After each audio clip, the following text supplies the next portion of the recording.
And unions built the middle class. I've heard it so many times. Wall Street did not build America. The middle class built America. And the unions built the middle class.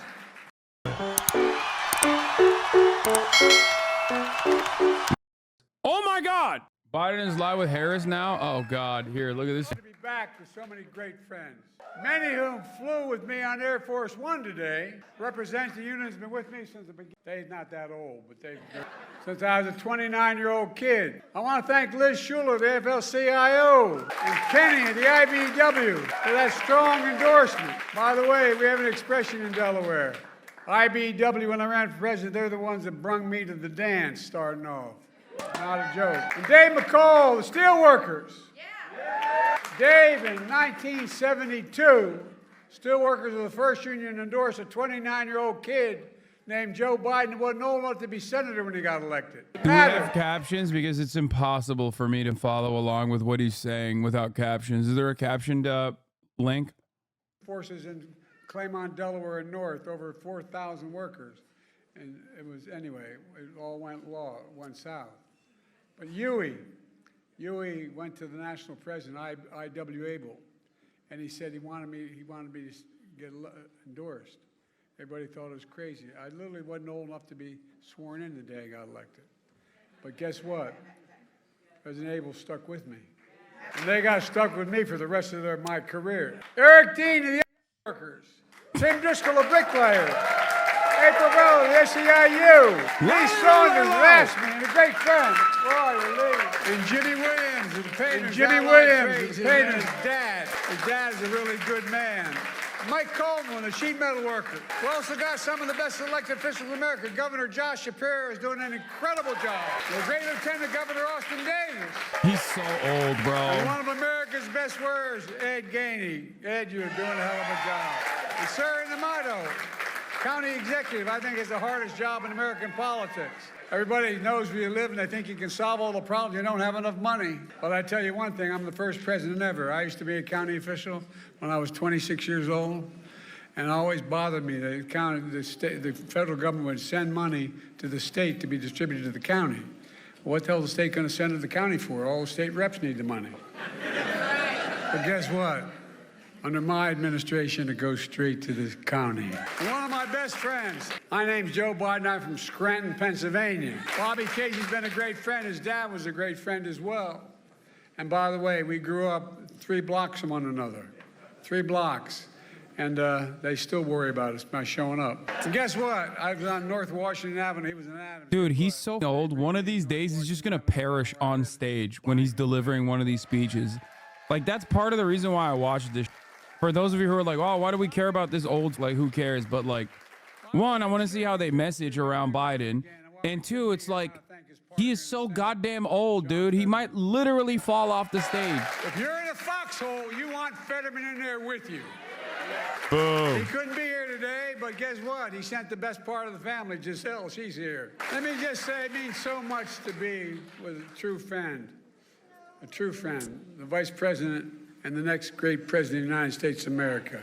Come on. I'm not kidding when I say look at the way Kamala Harris looks at Biden versus how she looks at Tim Walz. Look, folks, I come from 2 neighborhoods where it's not hard to say the word union. But you know what? The fact of the matter is, an awful lot of politicians have trouble saying union. They got working people. That's right. Guess what? I'm not one of them, neither is Kamala. We know the simple truth. Wall Street did not build America. The middle class built America, and unions built the middle class. I've heard it so many times. Wall Street did not build America. The middle class built America, and the unions built the middle class. I asked the Treasury Department to do a study, and it shows that when unions do well, all workers in America do better. That's a fact. That's a fact. It's the biggest reason why our economy is the strongest economy in the world today, without question, because of unions. You know, my dad, like many of his generation, going into World War II, wasn't able to go to college. My dad was a really well-read guy, and he was always engaged. And he'd come home from work before he'd go back and close up the shop and for dinner.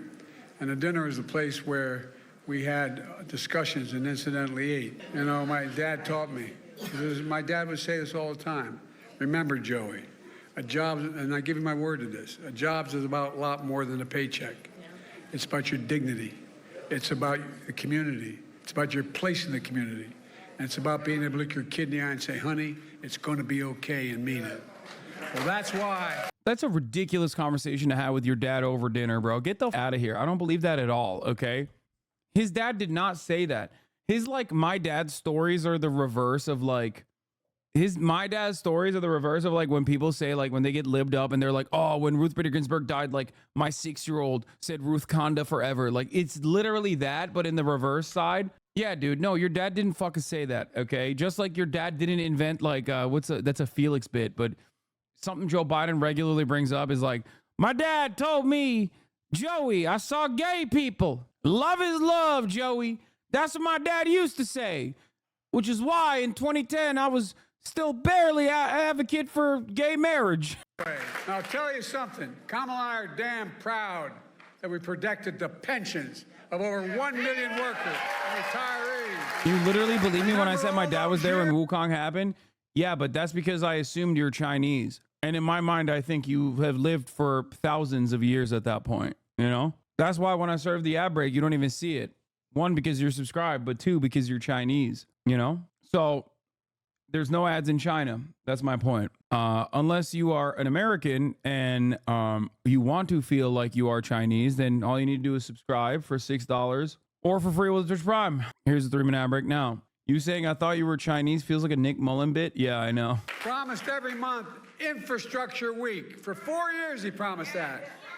He didn't build a damn thing. Nothing.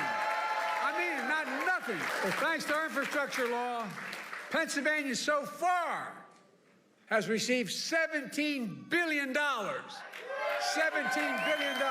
Over 2,000 projects. Clean water and affordable high-speed internet for every Pennsylvanian. The projects that include $858 million to expand the Montgomery Lock better to accommodate bigger barges to get millions of tons of goods and shelves faster, more reliable, and create thousands of union jobs. I was working on the Great Lakes, and I got a call from Senator Casey. He's been no bigger champion than Casey for this. You know what I call him? I call him the Casey Locks. Goldilocks, the Casey Locks. Pennsylvania's energy communities. We passed what's called the Casey credit available to 45 Pennsylvania counties for energy jobs such as coal Minnesota. Before I can't do this. I can't. It's so boring. Oh my God. Disappeared it's just so before shitty. we came to office. The Casey credit provides to build new battery factories, wind turbines, and more. Create high-paying jobs in those coal and natural gas communities. And on top of that, there's over $4 billion. Okay, he sounds really vibrant now. Clean energy advanced manufacturing here in Pennsylvania. $4 billion. Damn, he sounds really good now. I spoke too soon, Chad. Support I signed an executive order to make sure large federal construction projects all use project labor agreements. Oh no. Now it sounds like you put him in slow motion. You hit him with the slow motion gun. For folks at home who maybe watch this and tell them know what a project labor agreement is, it's when contractors, subcontractors, and unions put in place before the construction begins what the rules are. Before it begins. These agreements make sure construction is top-notch, on time, on task, and by the way, on budget. Yeah. There's another big deal. Buy American. That's been the law since 1930. I got to admit, I've been around, I'm only 40, but I've been around a long time. But I, quite frankly, until 10 years ago, wasn't aware. You know, back in the 30s, when they were trying to make sure unions could organize and business couldn't interfere, the law was passed that said every penny the president gets from the Senate, the House, and Congress to spend on a project, he should hire an American worker and use an American product. But past administration, seriously, past administration, including my predecessor, failed to buy America. They shipped jobs overseas where labor was cheaper and brought home the product that was more expensive. But not anymore. Federal projects build American roads, bridges, highways, and they'll be made with American products by American workers. That's why. That's why we're creating all these. I'm serious. It's simple and basic. That's why we're creating so many good-paying jobs In fact, we're requiring those kinds of projects to pay Davis-Bacon prevailing wages so they're jobs that can raise a family on. Many of those jobs don't require a college degree. In fact, we expanded registered apprenticeships. Remember all the hell I got for doing that? We got for doing that? Well, guess what? Resulted in hiring over 1 million apprentices since we came to office. Yeah. And lots of folks don't realize getting an apprenticeship is like getting a college degree. Why? You have to train for 4 or 5 years to get that, and some of the best workers in the world are right where we are. When you're in Pittsburgh, you're standing with steel workers. Let's be clear. I believe in American steel companies. American-owned and operated steel companies. What are you doing? Oh, Kamala's gonna make the announcement that they're not selling to the Japanese company. American steelworkers are the best steelworkers in the world. And I made it clear last time I was in Pittsburgh, United States Steel, an iconic American company for more than a century, is going to remain an American company. That's what they're talking about. Like, that's what they're here to do. I guess Biden kind of cucked her, though. It was supposed to be her saying that. Remember, as a young senator, why the National Labor Relations Board was sometimes so anti-labor. It was set up to help labor, to be pro-labor. Well, guess what? That's why one of the most significant things we've done, Kamala and I, is appointing a National Labor Relations Board that actually believes in unions and believes in recognizing it. It's a big deal. It's a big deal. Remember, we have short memories. I'm all for forgiveness. I'm not for this. Trump appointed union busters on that board. No, that's a fact. But it's real. It affects people's lives. We're going to let that son of a gun do that again? Folks, we made a lot of progress, and Kamala and I are going to build on that progress, and she's going to build on it. I'll be on the sidelines, but I'll do everything I can to help. But look. All right, bro, enough yapping. Like, come on, get the Mamala. Jesus Christ. I mean, she sucks too, but holy, dude, I'd be pissed. He's just still yapping. Trump, literally. With a stroke of the pen, he can get rid of a lot of this. And do you think this guy gives a damn about your pensions? Please. No, I'm serious. Do you think he loses even an instant of sleep over it? Do you think he... HasanAbi, dude, you're so damn negative. Like, what the... I wonder why I'm so damn negative about an 800-year-old lizard person who had to drop out of the race because he's so goddamn unpopular that it was impossible for him to win, being placed in the forefront of the goddamn current political campaign for the Democratic Party. I wonder why. Like, it's so stupid that Biden is out here, like, talking about any of these accomplishments when it shouldn't be. It should be, all the good stuff should be attributed to Kamala Harris, and all the bad stuff should be attributed to Joseph Robert and Brandon, and he should just be quiet on the side. These are facts. These are not campaign slogans. Let me close with this. 5 years ago, I began my campaign for president right here in Pittsburgh. I said one of the reasons I was running was to rebuild the backbone and spine of America, the middle class and working class folks. Not a joke. Think about it. Think about it. Well, 5 years later, we've done just that. What? In Netanyahu's speech, it was suggested the partnership of Biden and Harris has come to an end? Yeah, no. I'm back in Pittsburgh on Labor Day again with a simple message. As we look at this election, I spent my whole career believing in unions. I'm not joking when I say that. I'm honored to be considered the most pro-union president ever. Yeah. Yep. By the way, remember all the talk, Biden got elected, and he's going to do a planned economy. We're going to collapse, and there's going to be all this caving in. Interest rates are going to go through the ceiling. Oh, Come God. on, man. I'm here to tell you. If the Wait, what? Interest rates are going to go through the ceiling? Hard-working people.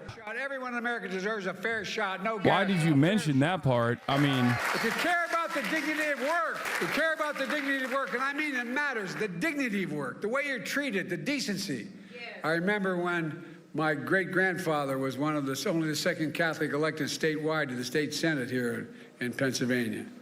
And I remember they talked about when they're running against him in 1906, they said, guess what? They said, he's a Molly Maguire. You know what a Molly Maguire was? Well, those of you who don't, a Molly Maguire, back in the old days, when we Irish and the Catholics came, and then the Poles and others that were Catholic, when they came to the United States of America in the beginning of the 1840s, and late 1840s, they made their way down into Pennsylvania, a lot of them, and there's a tier in the coal mines. Those guys who got there last ended up being the last people in the coal mines. But a lot of the English owned the coal mines. And what they did was they'd really beat the hell out of the mostly Catholic population that was in the mines. Not a joke, not a joke. But there was a group that called the Molly Maguires. And the Molly Maguires, if they'd find out the foreman who was taking advantage of an individual, and they literally, not a joke, and they'd bring his body up and put him on the doorstep of his family. Kind of crude, but I gotta admit, they accused my great-grandfather of being a Molly. He wasn't. But we were so damn disappointed. You know, that's a joke. Okay. That's a joke. His senility has caused him to say some unimaginably cool shit. And when I met with the IBW, when I started off this last campaign first, I said, there's two things I'm asking of me. And I said, two things I'm asking of you. One, you got to open up your unions to more women. Not a joke. And two, to more minorities. You've done both that. And guess what? Instead of having support of 30% of the American people, now we're 65% of the American people support the American union movement. It really is all about the dignity of work. Then there's only, if you care about the dignity of work, there's only one person you have a rational choice with this time. And that's Kamala Harris. Let me tell you about this woman. I know her. Not a joke. I trust her. Number two, the first decision I made, the nominee in 2020, was selecting her as my vice president. And by the way, it was a single again, great message, worst messenger. This is another great message, worst messenger moment. Okay? Most parts of this fucking speech is like, you know, it's not bad, right? But it's like wild that he said as a joke, but even though, like, as a sitting president, he talked about how disappointed he was that his grandfather didn't murder his foreman. Like a ramrod.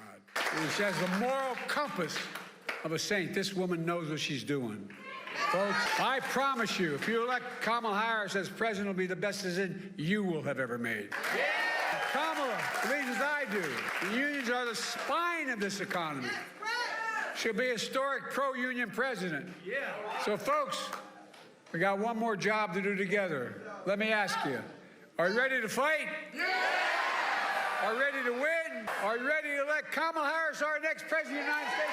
And in the process, are you ready to make Donald Trump a loser again? I've never been more optimistic about America. We have to remember who we are. We're the United States of America. There's nothing, I mean this from the bottom of my heart, there's nothing beyond our capacity. Nothing. When we do it together. And that means elect my friend, our great Vice President, President of the United States, Kamala Harris. Nothing beyond our capacity except for, you know, a ceasefire in Gaza, but that's besides the point. Yeah, no, he said elect her as the President of the United States.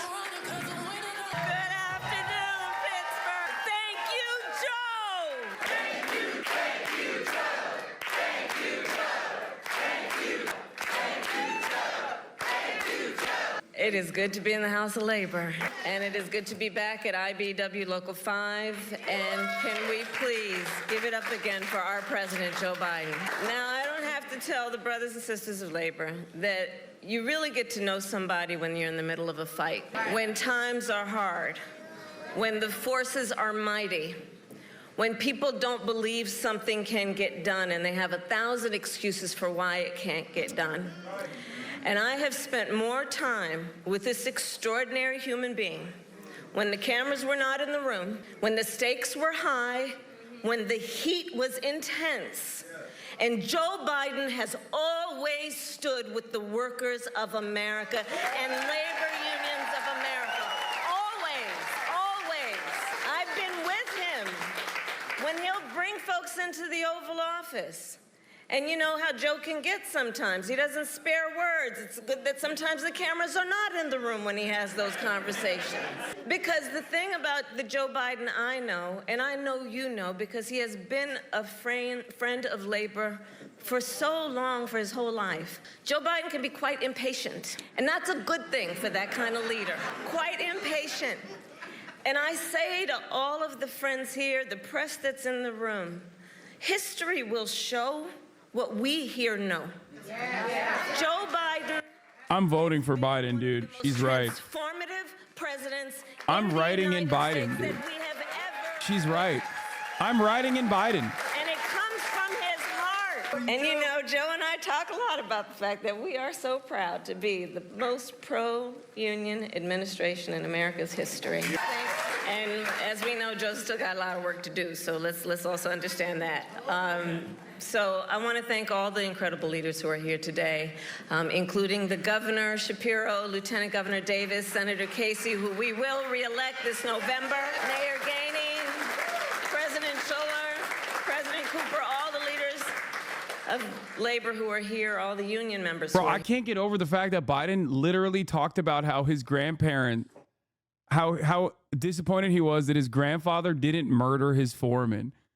Like, that just happened. I mean, it's sick. That was so cool. What a crazy situation. And of course, the historic IBEW Local 5. For more than 150 years, the brothers and sisters of labor have helped lead the fight for fair pay, better benefits, and safe working conditions. And every person in our nation has benefited from that work. You know, everywhere I go, I tell people, you may not be a union member, but you better thank unions for that 5-day work week. Thank unions for sick leave. Thank unions for paid family leave. Thank unions for your vacation time. Because when union wages go up, everybody's wages go up. When union workplaces are safer, all workplaces are safer. When unions are strong, America is strong. And we are clear. Not only has Pittsburgh shaped the history of America's labor movement, today you are also shaping its future. In 2021, with my dear friend, the Secretary Marty Walsh, who the President appointed to be Secretary of Labor, he and I hosted a meeting right here in Marty Walsh! And it was part of the White House Labor Task Force that I lead. That day we met with a group of computer programmers who were working to form a union. 1 month later, they signed their contract and became one of the first technology unions in our nation, standing on the shoulder of all those who have been here and fought the good fight. So Pittsburgh, I remind us of that to say together, we are fighting to build an economy that works for all working people. Yeah. And that has always been the vision of the labor movement. Yeah. And that is the vision of our campaign. You know, in this election, there are two very different visions for our nation. Sure are. One, ours, focused on the future.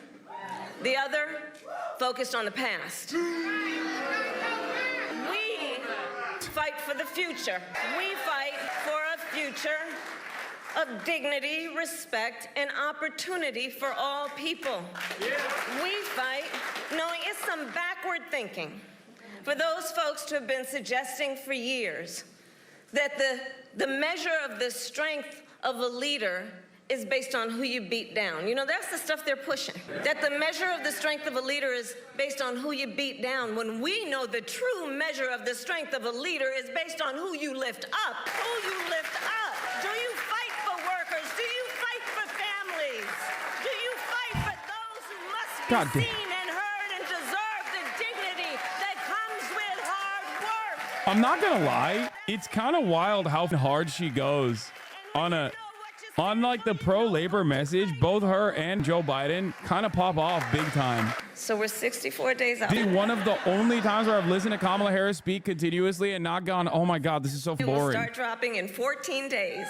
No, I don't mean Waltz. I mean Joe Biden as well. And this election is, as much as anything else, a fight for the promise of America. For the promise of America. We love our country. We love our country.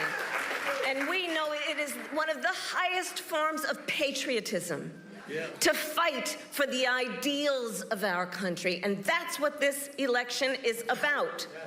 And about the promise of America. And I don't need to tell unions what the promise looks like. It's what you do every day. Dude, this is like an unthinkable type of message from a Hillary campaign. I hope you guys understand that. Like, it's not that long ago where like this kind of like hugging and kissing of the unions was unimaginable. Like they just took the union vote for granted. That was it. They were like, shut the up and literally just vote for the Democrats. Who else are you going to vote for? I'm not even joking. Like, I mean, this is pandering, but it's good pandering. You know, it's actually shocking. Blue MAGA communism, all ideologies intersect with Harris. Yeah, this is like a legitimate change of pace. And also, in comparison to her other speeches, this is like one that actually does have a little bit of spirit, which is shocking. President Donald Trump blocked overtime benefits for millions of workers. And by the way, I mean, they're going to start talking about like the policy differences as well, like what they will give to unions. Don't say thank you, Sean O'Brien. Shut the fuck up. Union busters to the National Labor Relations Board. That's copious.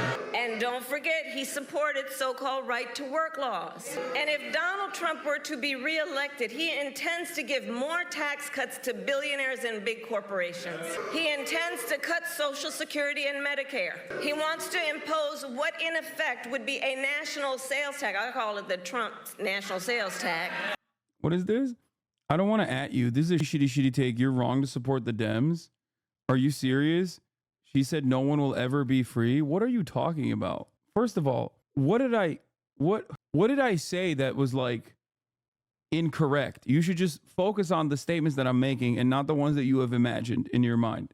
Okay? In terms of the Democratic Party's track record, like this level of openly, outwardly pro-union support in an election cycle where they're trying to win an election, in comparison to previous administrations and previous runs, this is unheard of. That much is true. This doesn't mean I'm like, oh my God, I love Kamala Harris. Go out and vote for her, please. Like, I never said that, you know? Every worker has the freedom to organize, and we will pass the PRO Act. Hillary Clinton rallies for union rights on Labor Day. Oh, great example here. Amongst you, on behalf of what really made this country great, working people, men and women, people who did their best, gave their best, served their country, helped to create the middle class, which is one of the best inventions that the United Thank you for showing this, because this is literally proving the point that I was making. States ever gave to ourselves or the world. And it would not have happened without the American labor movement. So I know, standing here before you, that one of my principal jobs as your president will be to defend the right to organize and bargain collectively on behalf of hard-working Americans. I was very proud that President Obama said today he is going to require federal contractors to provide 7 days of earned paid sick leave, and he's going to fight for paid family leave, something that I've been fighting for 30 years, and we're going to get it done. It's not right to treat working people as though they don't have other responsibilities. We're going to go back to enforcing labor laws. I'm going to make sure that some employers go to jail for wage theft and all the other abuses that they engage in. Dude, I'm still with her, baby. I'm riding with her. She's so good. And we're going to make it harder and harder to stop what should be the right of every American to join a union and bargain collectively through that union. But I'll tell you, we've got a fight on our hands, don't we? I didn't hear her say, I was disappointed in my grandpappy that he didn't murder his foreman. Okay, I didn't hear that at all. No, but it's good. It's good to see this. It's good to see this energy in comparison to like what Kamala Harris is saying. Also, Kamala Harris also like directly has things that they can point to that they've done, like genuine moments of most important. Genuine moments of like significant accomplishments from the Biden administration. To the very end. They can point to that. It's going to be a tight race. Hillary Clinton could not. So let's not pay too much attention to those polls. Because as unions and labor knows best, we know what it's like to be the underdog. My great-great-grandfather actually did kill his foreman. And we have some hard work then ahead of us. But here's the beauty of us in this room. We like hard work. Hard work is good work. Wait, this is what you always say when there's no love from the left. Many holier than thou leftists think you stand with Harris because you went to the DNC.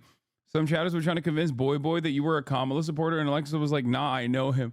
Wait, trying to tell Alex and Alexa, dudes who I talk to on a daily basis, dudes who have like lived in my house for months on end when they come to America, dudes who I'm close friends with, like what my political positions are is so funny. Alexa used, that's my real life friend. That's so funny, dude. Yeah, no, they're right. They got me. I'm glad that they're advocating for the truth in the Boy channel. Ready to fight for it. And when we fight, we win. God bless you. God bless America. What are the odds she's only messages directly about unions because of Labor Day to actually send it? No. That's normal. That is what they do. That's why Hillary Clinton on Labor Day was addressing labor unions as well, despite the fact that she never once mentioned labor unions in general. But sadly, I've seen it a lot in the leftist community on Instagram. People are asking me why I'm following you when you support a Zionist genocide supporter, etc. law. That's so awesome. Yeah. Especially on the issue of like being pro-Palestinian. That's pretty funny to have like white guys from Iowa who just learned about the conflict, possibly from my YouTube videos, coming across your page and being like, it's really up that you're following this genocide supporter.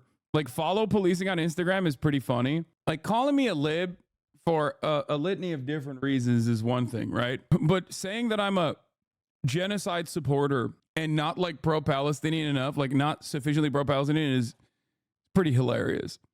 It's okay, you know, let them wear themselves out, I guess. It is what it is. It's not the first time that this has happened in my career. Almost every single one of those like people that were like, I am more leftist than you, are now firmly within the right-wing camp, for the record. So many people used to do this on Twitter all the time. They used to do this on Twitter nonstop. They would be like, Hasan is not sufficiently leftist. He's not a real leftist. He's not a real leftist. Every single one of them are now like MAGA communists, just straight MAGA. You know what I mean? Every single one. Yep. Here's an example.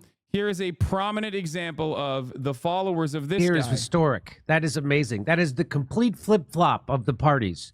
There's Trump and Bobby Kennedy being populists, being anti-war, pro-free speech, anti-corruption in government. That's what's happening. He miles to the left of Kamala Harris. He means like physically. They're just like to the left of Kamala Harris, miles away.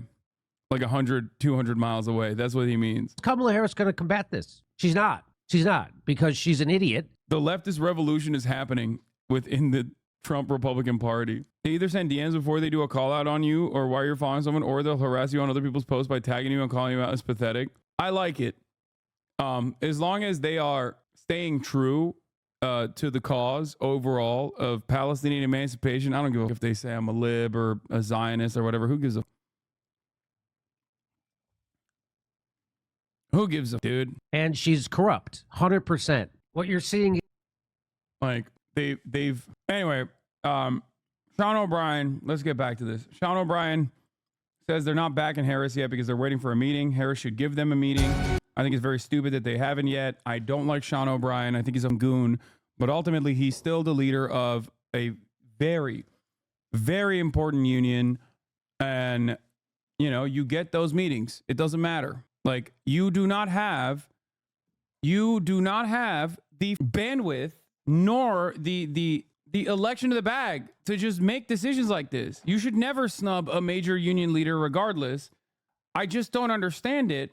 What the are they doing? And I say this as someone who was daggering Sean O'Brien for going and speaking at the RNC, if you remember. Okay?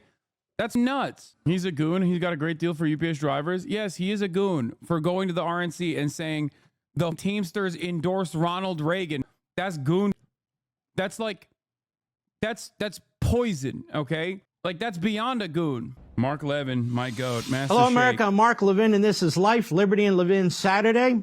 I hope you're having a wonderful Labor Day weekend. We have a very special program for you, two-part program, tonight and tomorrow night, 8 p.m. Eastern as well. My interview with President Trump. Now, let me tell you something that's unique about this interview. I don't interview President Trump a lot. Last time was about a year and a half ago, March 2023. He has a fantastic new book coming out called Save America, beautiful photographs, remarkable comments that he provides in the book. And I used our discussion about that book. Oh my God. Oh my God. He made a picture book. Oh my God. Please tell me he made a book that isn't like, there's not a lot of writing in it. Oh my God. It's a book of pictures. Oh my God. The average intelligence of the Trump supporter has never been lower than it is now. That's incredible. Dude, next election cycle, he's going to put out a coloring book. To talk about virtually every issue under the sun. And let me tell you something.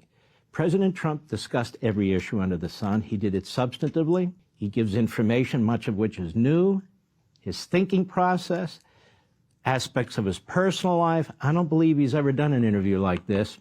And I think it's very important that you take a look at it tonight and tomorrow night. So we'll have a two-part series here. And the book is called Save America, and you can get it at 45books.com, 45books.com. I hope you'll enjoy it. Go. President Trump, how are you, sir? Thank you very much. Good to see you. Thank you very much. First of all, how are you feeling? I feel good. We're in the midst of a campaign. We have to fight the government and candidates. Nobody's ever had that before. But I feel good. We're doing well. We're leading. We beat Biden by 18 or 20 points, and then he had to get out of the race. And now they gave me a new one. But I think we're doing very well. Nobody's ever had a double. You know, you have to beat one, and when that person doesn't do well, they say, that's all right, we'll take them out. We'll put a new one in. But I think we're doing very well. Hopefully they don't yank her and then put a third one in. You never know. That'll happen, I'm sure. First of all, we're here for a lot of reasons. But one of the reasons is you have a fantastic new book that's coming out. And I'll tell you what's amazing about this book to me as I went. It's hard. It's hard for a lot of your supporters to read. So what's really amazing about this is that you've decided to give them pictures. And I really like that it's just a picture book. Large print, big font for all the old people to be able to read without their glasses. And I love how big the pictures are. It's great. Went through it. And you make your notes. You have comments in your book. The pictures are beautiful. A couple of things. Number one, your attachment. I wasn't even joking. He literally just said that. Oh my God. He said exactly that. It's $100. And if you get a signed copy, it's $500. To working Americans. There's Hollywood, there's the athletes. You saw the Democrat convention. You had one entertainer after another. Your book is heavy with firefighters, police officers, coal miners, people who drill for oil. It is literally a picture book. Oh my God. It is literally a picture book. It is a picture book. Some photos and captions of the book. Trump warns that he's keeping a close eye on Meta CEO Mark Zuckerberg and says Zuckerberg will spend the rest of his life in prison if he does anything illegal to influence the presidential election. Oil, trucker. They're children. Oh my God. Republicans are baby brained, dude. Oh my God, dude. It's Mark Levin straight up saying our entire fan base are filled to the brim with baby brain. Look at all the cool photos with firefighters.